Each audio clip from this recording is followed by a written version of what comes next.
اوایل دهه 60 من یه فیلمنامه کوتاه نوشتم که یکی از دوستانی که با هم تئاتر کار میکردیم گفت من تو حوزه کار میکنم، بده ببرم اونجا تصویب کنم با هم کار کنیم.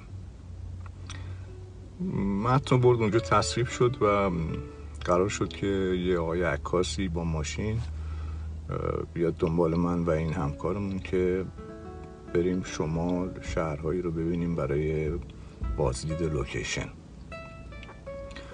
من به این دوستم گفتم اشکالی نداره که پسرم با خودم بیارم. گفت نه مشکلی نیست. شبش به پسرم که 6-7 ساله بود گفتم که بابا فردا داریم میریم مسافرت، یه وقت شما چیزی نگی که به ضرر بابا بشه. گفت مثلا نگم که شما گاهی دعوا میخوری به سلامتی میگی؟ گفتم حالا همچین چیزی، به هر حال یه چیزایی که فکر میکنی مناسب نیست تو خونه من میگم نگو. گفت باش.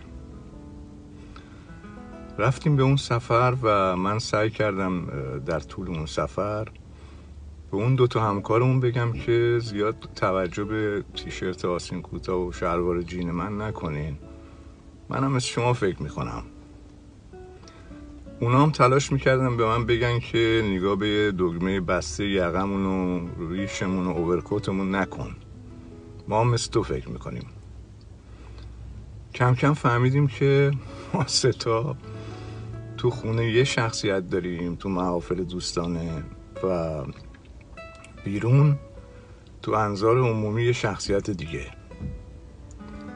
خیلی خوشحال بودیم که سر حکومت داریم کلاه میذاریم، در حالی که حکومت میدونست ما تو زندگی خصوصیمون چجوری هستیم، چجوری رفتار میکنیم و توقعش هم همین بود که ما بیرون از خونه ظاهرا نشون بدیم، نمایش بدیم که دروغهاشو باور کردیم.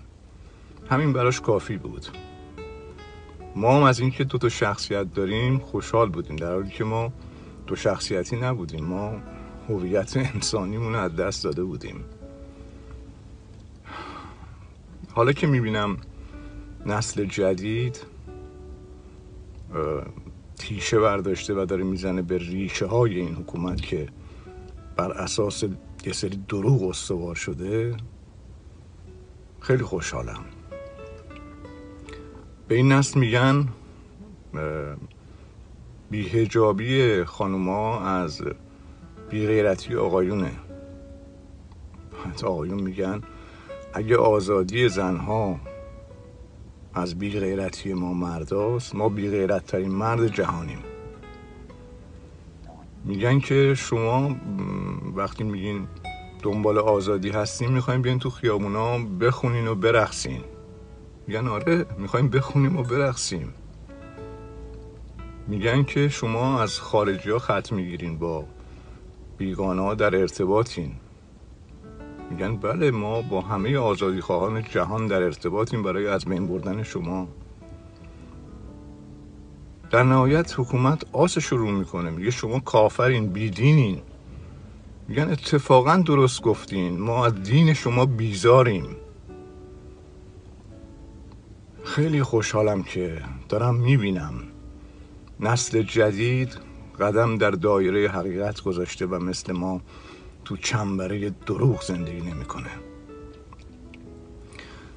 و خیلی متاسفم وقتی یادم میفته تو اون سفر پسرش که 7 سالم برای اینکه باباشو لو نده تو کل سفر سکوت کرد.